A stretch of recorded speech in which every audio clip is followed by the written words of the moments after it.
Yo, what's up, guys? Welcome to another little clip from Get These Facts NYC. This is your favorite host, as always, Michael Malachi, and I'm here with your favorite, the world famous, your boy, Gillard. We just wanted to drop a little short video for you guys. We want to talk about some little hit and miss little topics. So going first thing I want to talk about is this Liv Morgan thing, because Liv Morgan is actually so famous and so popular on Twitter, so popular on a lot of social media forums. I mean, you go on Instagram and there's so many fan pages of Liv Morgan, that it's really amazing how much people love Liv Morgan. I mean, as much as she's not on TV and as much as, let's be honest, she's not that great of a wrestler, she's super cute and everything, and people they adore her. And she's basically the Harley Quinn of WWE, and people love Harley Quinn. I mean, let's face it, Harley Quinn has been kind of a trend for the last 5 years for Halloween for girls and everything. Every Comic-Con, Harley Quinn, Harley Quinn. There's too many Harley Quinns. I mean, Suicide Squad came out not too long ago, and people have just been going crazy over Harley Quinn, and I think Liv Morgan embodies that. Yes. So one thing we wanted to bring up about Liv Morgan was the whole match that she had against who was it, McGillard? Charlotte Flair, and where they were going back and forth. I mean, they had that whole thing where Shane was saying, kind of calling out the people that Kevin Owens was saying that they don't give TV time to, and one of those people was Liv Morgan, and Liv Morgan just straight out right, kind of the way we just did with this video, and just got right to it. She just got right to it and just kind of shitted on Charlotte, and I forget what she said, but she was just like, "Oh, Charlotte, like, shut up, nobody wants to hear you anymore," or something. It was just so unexpected of Liv Morgan. I mean, I know she's always had this attitude and stuff like that, but we've never seen her kind of just speak up and kind of just be so forward like that, and I really like that about her. Everybody loves that. I loved it. I mean, McGillard, what do you think? I mean, Liv Morgan usually, she's forward and things like that, but she kind of hides in the shadow of the Riot Squad. Riot Squad, no. The minute they broke up, I mean, that's pretty much where it all started right there, ladies and gentlemen. Liv Morgan wasn't even getting TV time. If anything, she was making live events, not even TV time, none of that stuff. And out of all of them, I mean, some people would agree that Sarah Logan was like, I guess, like, a little bit more focused on. I mean, let's be honest. Yeah. Ruby Riott obviously is the one who's getting the most TV time, but Sarah Logan is the big girl of the team. It's kind of like the whole what's that team? I don't know, just like, the big guys, like Little Gallows or anything like that, Braun Strowman in the Wyatt family, like the big person. And the big person always gets the spotlight because they're like the bodyguard, you know what I mean? They're the ones who kind of are the person you use to threaten people and things like that. So Sarah Logan is always given spotlight. She's given a lot more matches than Liv Morgan because she's the intimidating one and things like that. So I get that she kind of fell behind, Liv Morgan kind of fell behind them. And then Ruby, obviously, being Riot Squad, she's the leader, so she's going to get more TV time. But honestly, the most popular one to me was always Liv. Liv Morgan. Was always Liv, and they should have given her a lot more TV time because of that. But one of the things that was mentioned during that promo from Charlotte to Liv Morgan was basically that she's not real, or she's not... Liv Morgan said to Charlotte that she's not real because of all the plastic surgery and things like that, and obviously the chest surgery.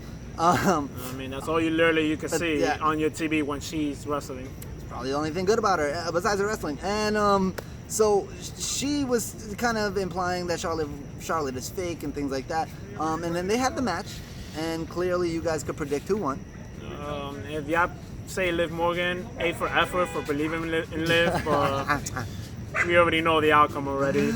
Charlotte Flair, I've said this before, is the Roman Reigns of the women's division. She's never going to lose. She always gets given title shots. She always gets given wins. So clearly she won. And after the match, Charlotte Flair said to Liv, McGillard, do you want to carry this away? What was it she said? To pretty much repackage her character or something? Yeah, she was like, like something about, look who's real now. I guess you're fake or you're not real or something like that. Basically implying that just because she has surgery didn't make her any less of a wrestler, but Liv Morgan isn't much of a wrestler. And after that, we've seen Liv Morgan tweet, kind of a little upset about it, tweeting, you know what, Charlotte, you're right, and when I come back, I'm going to be as real as they get, or I'm going to be real. So what does that mean? What does that mean exactly? Is she gonna, is she gonna get a whole new makeover to her whole character? Maybe when she comes back, will we get the same Liv Morgan that we saw on TV? Right. I mean, to me, I don't think she needs a new makeover. She's gorgeous. But maybe a remodeling of her character, yeah. I like her character. I don't think they should remodel her character, to be honest. If I had to give my perspective, I would say Liv Morgan is perfectly fine the way she is. I just think maybe they should give her more time, or make her kind of train her on promos, make her be a little bit more outspoken the way Natty has been doing lately. As we mentioned yesterday in the live podcast and the live video, Natty before, she used to be a little bit dry, and even when she would try to assert herself, it was a little bit forced. It seemed scripted, too scripted. It didn't seem natural and things like that. And some people could say that you still kind of feel that with Natty. With Natty, yeah. But I do see something in Natty where it's changing a bit. And this whole beef with Becky Lynch is amazing because they are friends and things like that. And now that they have beef, it's kind of bringing out the realness and the naturalness in Natty in my perspective. And I like the aggression that we're seeing from Natty. And talking about this, it's funny that we're talking about it because Illuminati just sent us a clip as reference to this conversation right now. We're going to watch it right here, right now. So right you're going to get a live reaction from Get These Facts NYC. I've never seen this, guys. Let's see. So this is Natty and Nikki Bella. No one works harder than me. None of you in here. No one is more determined than me. Hope you guys can hear. And everything you have, you've gotten because of how you look. You use your sex appeal to get what you want. You can do that to me. Okay, Natty was a little bit And when your beauty assertive. fades, John is going to leave you. Oh my God! Look at Nikki's And face. when he does, you are going to die alone. Oh my God! How could you? Oh, she's doing the you can't see me. Okay, that was horrible. Why did she forearm her the way Illuminati was in a forearm her Gillard yesterday? Oh my God! Nikki's face didn't catch me though. After the forearm, she kind of looked dry. Nikki's face was a little bit boring there. Oh, but she still looked good though. Brie Bella looks better. Brie Bella that's debatable, but that's not the whole. Okay, well, I guess Natty had a little bit of umph in her back then. I like that promo actually. That's probably one of the better promos I've ever seen of her. But now I like to see the aggression, like I was saying. And going back to what we were talking about with Liv Morgan, I'm hoping that we could see this kind of transition for Liv Morgan, because seeing it with Natty to me is very exciting to me. I love Natty as a wrestler, as everything. But Liv Morgan, I just want so much for her because her image, the way she looks, her cutesy attitude, even the way she talks a lot of times, I want to see that repackaged in a better way. I don't want to see her with a new look. I want to still see her with the pink hair and everything. Even the blue tongue. Yeah, but I just want to see what could they do to make her a little bit more serious, or at least a little bit more intimidating. And I think that the best thing they can do for that is maybe change her moveset a bit. What do you think, Gilly? I think moveset might be change good. moveset and definitely train harder in the ring, because Liv, as much as we love you here from Get These Facts NYC, you gotta work on your in-ring skills. Yeah, I mean, I think she's entertaining in the ring. I just don't think she's too talented in the ring in the sense. I mean, I like the way she sits on the rope, and I like her entrance and things like that. But when she's in the ring, she just gets dominated. And I think one thing that could actually change that for Liv Morgan is going to be something like her training with a superstar like Zelina Vega, for instance. I mean, Zelina Vega and Liv Morgan are pretty much almost the same height, almost the same weight. And I think Zelina Vega, I know you guys haven't seen much of her on WWE, but in Impact and places like that, Zelina Vega was amazing. She's actually a really good wrestler. She's a top top tier performer. Yes. And now that she's training with Aleister Black, her strikes are getting better and things like that. So maybe she can actually teach something to Liv Morgan. To Liv Morgan. She's wrestled. She has experience with wrestling with guys too, which is why we be seeing a lot of her Karanas that she be pulling off on all of these guys. Right. On live television. Right. And if I would see Liv Morgan doing things like that, I think even with her cute attitude and things like that, it'll actually give her a little bit more of an intimidating aura around her. Because if she could execute moves like that, I mean, let's face it, we don't even see people like Bayley, we don't even see people like Carmella executing moves like that. And if Liv Morgan can do that, she could elevate herself above those big names and maybe be a women's champion eventually. I would love to see that. I would love to see that. Liv Morgan as champion, of course. But moving forward, it's more than just Liv Morgan wanted to talk about. And we wanted to talk about, mentioning Impact, we wanted to talk about one superstar who's actually a free agent now. Which is really interesting because of this whole AEW thing and WWE and NXT maybe getting a contract with Fox, possibly coming to TV and getting off the network. Yeah. And that superstar, Miguel, if you want to introduce him, I used to love this guy. I'll be glad to introduce him. He goes by many names, but I'm just going to say one name. Johnny Mundo. Mundo, Nitro, Impact, Morrison. This guy, Johnny, is one of my favorite Johnnies. I like him better than Johnny Gargano. I know a lot of people's going to hate me for saying that. But I love Johnny Nitro when he was Johnny Nitro. I love him as Johnny Impact. His aesthetic, I always say this with wrestlers, his aesthetic, his performance, his entrances, his acting, his selling. This guy is a top tier performer. I'm surprised WWE didn't bank on him a little bit better, kind of the way that Impact is doing when he was there. I mean, maybe Joey Mercury and him being in the tag team division wasn't so good of an idea. Maybe that's what held him back. But I think as a singles competitor, I think Johnny Mundo, or Nitro, or whatever you want to call him, I think he could be a really good thing for NXT. Yeah, definitely. Look what happened with Drew McIntyre when he first returned to WWE. He made a huge name for himself in NXT, became NXT champion. Right. And unfortunately, main roster destroyed him, but he was a huge name in NXT. Mm-hmm. And I definitely would agree with Michael right here that if Johnny Mundo, Johnny Morrison, whatever, if he was to choose to go back to WWE, he definitely needs to go to NXT. Yeah. Get the hype up there for NXT, because I know a lot of things are being planned for NXT. Oh yes. Yep.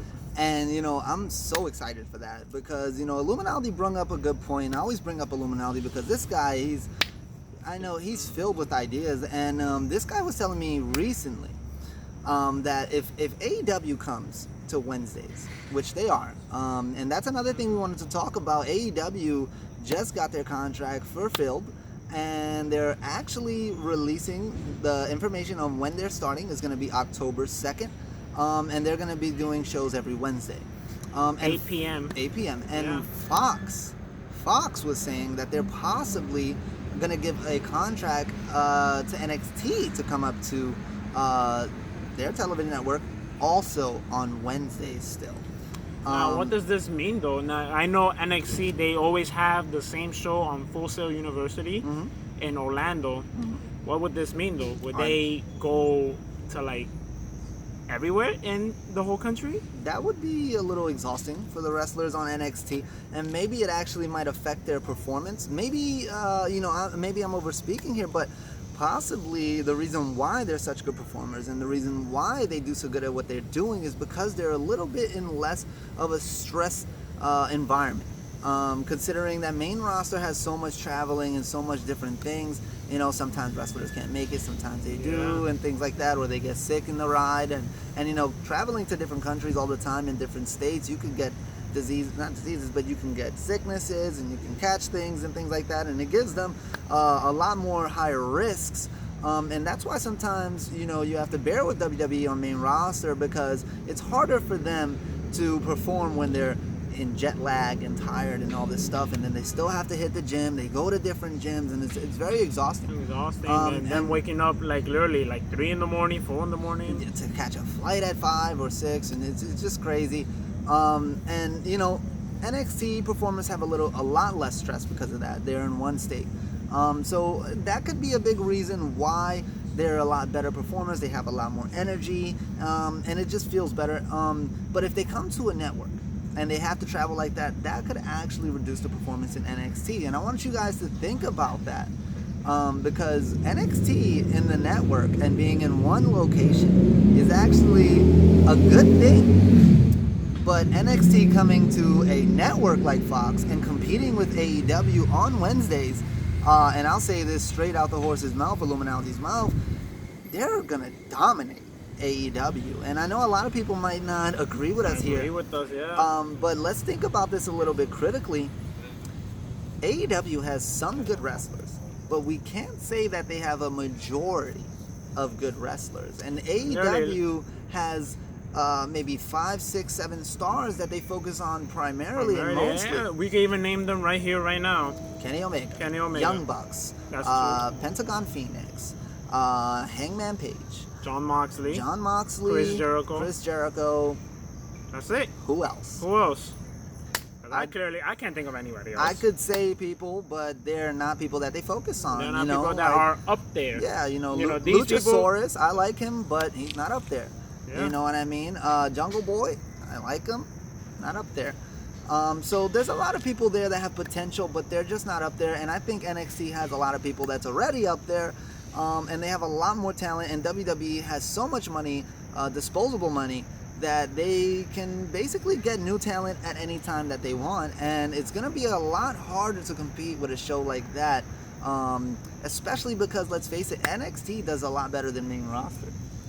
They have been doing always. I don't think AEW could compete with NXT, if I'd be honest with you, especially with Triple H running the show.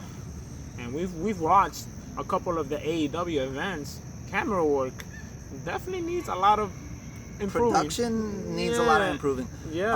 And I think it's because a lot of it could be because they're spending a lot of their money on things like fireworks and things like that Vince cut out of his budget. And now they have to pay for it, and you guys wouldn't believe how much fireworks actually cost. It's for just pretty pricey. One pyro, that's it. It's pretty pricey. Yeah. And to have it for multiple wrestlers, or to have it for beginning and ends of shows and things like that, is very expensive.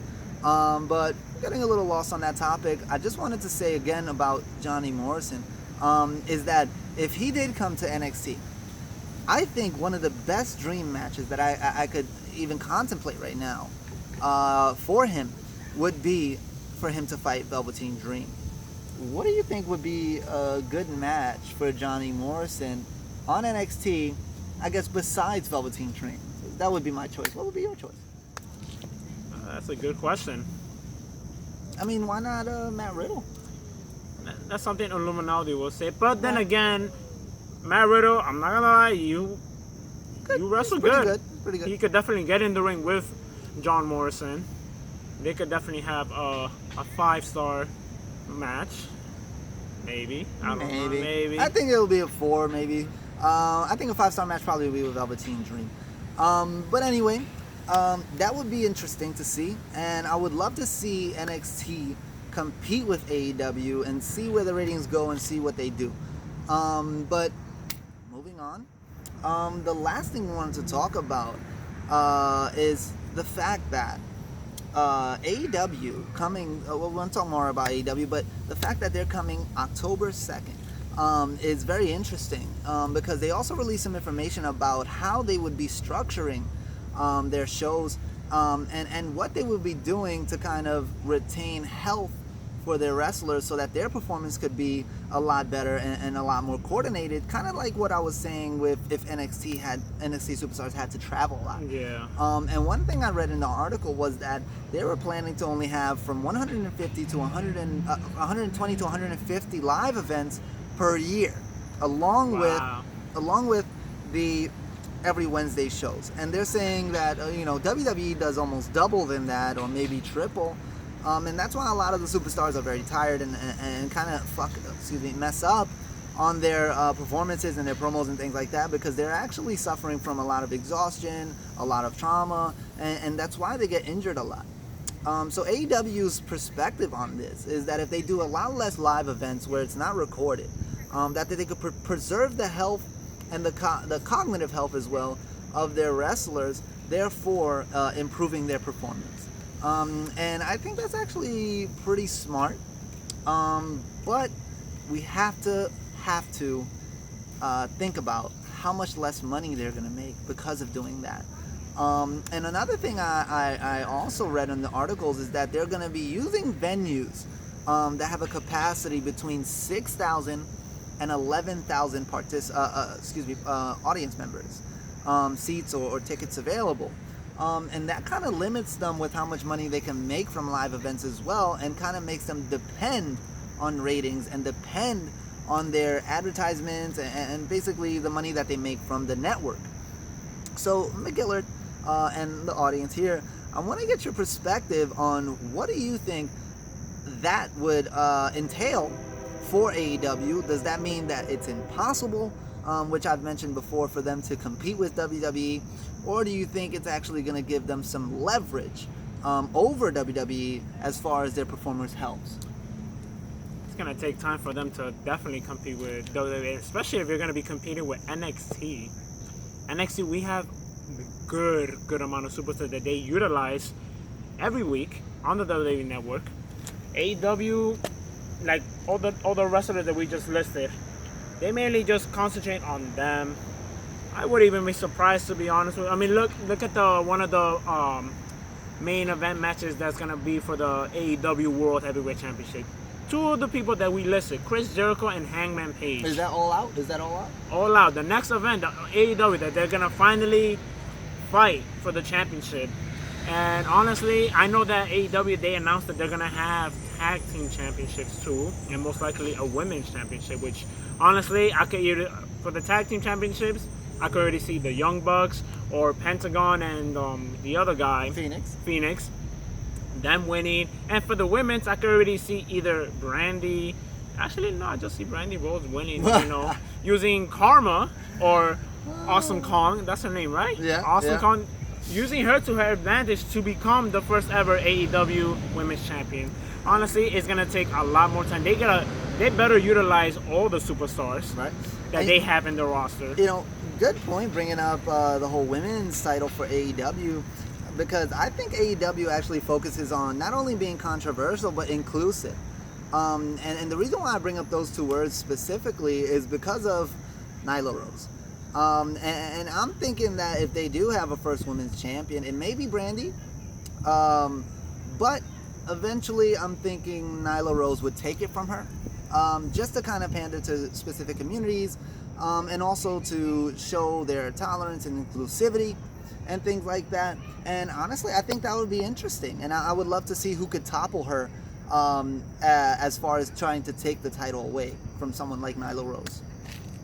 At this point, who? I mean, the only person I could think, Awesome Kong, that's it. Yeah, Can't think of anybody. Cool. Honestly, I don't even know the rest of the women's roster for AEW. Yeah, I mean, I know the way they look. I don't know their names per se, and this is another reason why we brought up that topic about NXT having a lot of known talent and a lot of developed talent, is because a lot of these people are, let's face it, nobodies to regular WWE Universe fans and things like that, and them coming to a network, especially in North America, is gonna be kind of just directing themselves towards those fans who are already established in WWE. And it's gonna be hard for us to adapt and adopt these new characters and these new wrestlers, and it's gonna be a little bit hard for us to kind of divide our attention as well.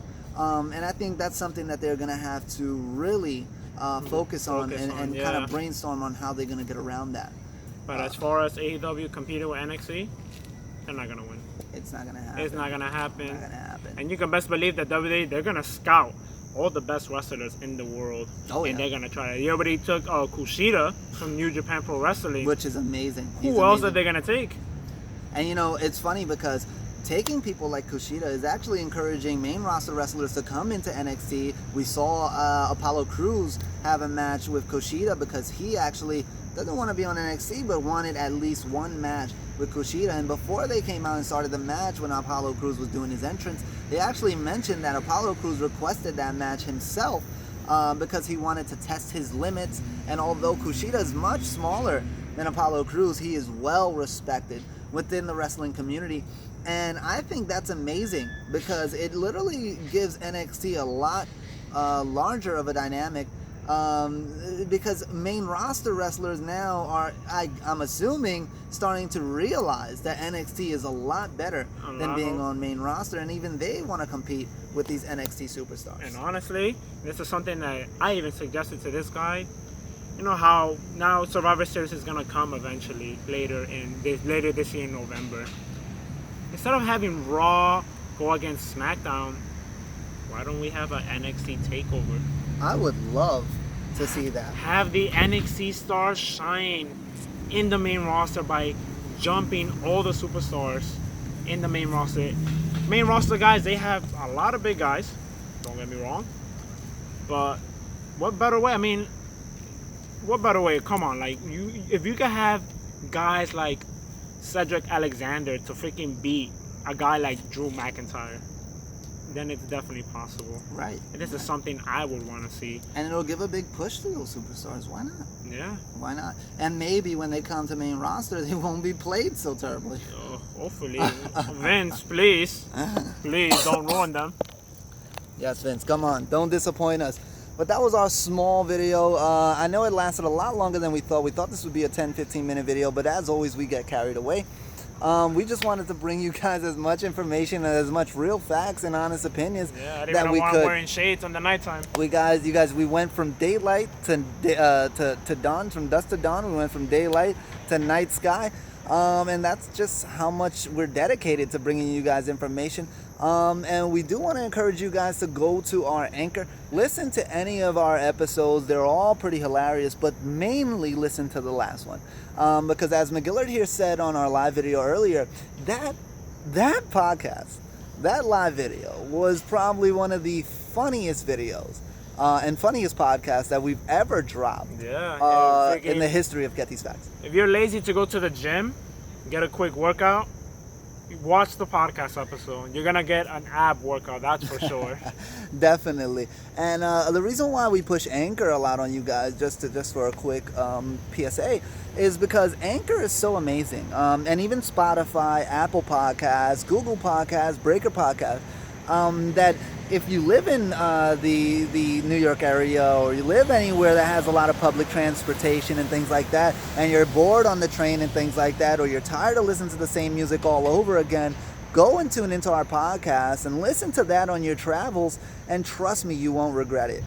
Because even I do it, and I recollect and kind of reflect back on the things that we were saying, and it always has me dying laughing. I mean, this might not be something that advertises well, but I be looking like the craziest guy on the train, because I'm over here laughing out loud hysterically to myself and things like that. And I encourage you guys to get the same kind of entertainment from it, and the same kind of happiness and laughs and things like that from our podcast. So please tune into our podcast, help support us here at Get These Facts NYC. Follow us on Twitter at That's a Whole Fact. That's DATSWHOLEFACT.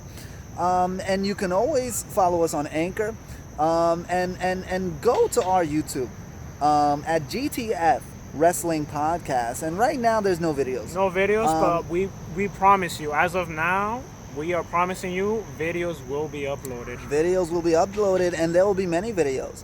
And we want you to subscribe to us now, even before we drop the videos, because we want you to get the notifications. Hit the bell, and make sure that you're ready to witness these videos, because it's something that, again, you're